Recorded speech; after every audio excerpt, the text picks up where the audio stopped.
तर संत ज्ञानेश्वर महाराज, संत तुकाराम महाराज यांच्यासह अनेक संतांचे पालखी सोहळे यंदा वाखरीतून पंढरपूरमध्ये नवीन पुलावरून प्रवेश करणार आहेत। गेल्या 3 वर्षांपासून रखडलेलं काम आता पूर्ण झालंय आणि लवकरच या नवीन पुलावरून वाहतूक सुरू होणार आहे। आषाढी सोहळ्यासाठी येणारे संत ज्ञानेश्वर महाराज, संत तुकाराम महाराज यांच्यासह अनेक पालखी सोहळे वाखरीमध्ये मुक्कामी असतात आणि आषाढी शुद्ध दशमीला लाखोंचा जनसागर वाखरीतून पंढरपूरमध्ये प्रवेश करतो।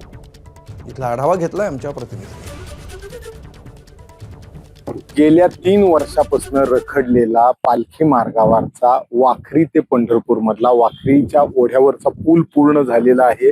अजून त्याची वाहतूक जरी सुरू केली नसली तरी अखेरचं काम याच्यावर अखेरचा हात फिरवण्याचं काम चालू आहे। पूल पूर्ण झालेला आहे, त्याच्यावरचा रस्ता सुद्धा पूर्ण झालेला आहे। काही ठिकाणी बॅरिगेटिंग लावायचं असेल किंवा कठडे बांधायचं काम सुरू आहे, मात्र अद्याप या पुलावरनं वाहतूक सुरू केलेली नाही। मात्र या वेळेला या आषाढी यात्रेला जे भाविक येणार आहेत, जे पालखी सोहळे जाणार आहेत, ते सर्व पालखी सोहळे या नवीन पुलावरनं पंढरपुरात प्रवेश करणार आहेत। त्यामुळं गेल्या 3 वर्षापासून ज्या पुलाची अपेक्षा होती, ज्याची वाट लोक बघत होते वारकरी भाविक, तो पूल आता अखेर पूर्ण झाल्यामुळं आता या वेळेला सर्व पालखी सोहळे या नवीन पुलावरनं पंढरपूरमध्ये प्रवेश करतील। वाखरी आणि पंढरपूरच्या सीमेवरचा असलेला अत्यंत महत्वाचा हा पूल आहे आणि या पुलावरनं आता सर्वच पालखी सोहळे असतील, संत ज्ञानेश्वर माऊलींचा असेल किंवा संत तुकाराम महाराजांचा असेल, हे दोन्ही पालखी सोहळे याच मार्गावरनं आता पंढरपूरमध्ये प्रवेश करणार आहेत। आणि इतके दिवस रखडलेला पूल पूर्ण झाल्यामुळं भाविकांना पंढरपुरात जाणारी गर्दी जी मोठ्या प्रमाणात असते ती गर्दी जाणवणार नाहीये। किमान 8 ते 10 लाख भाविक या दोन्ही पालखी सोहळ्यासोबत असतात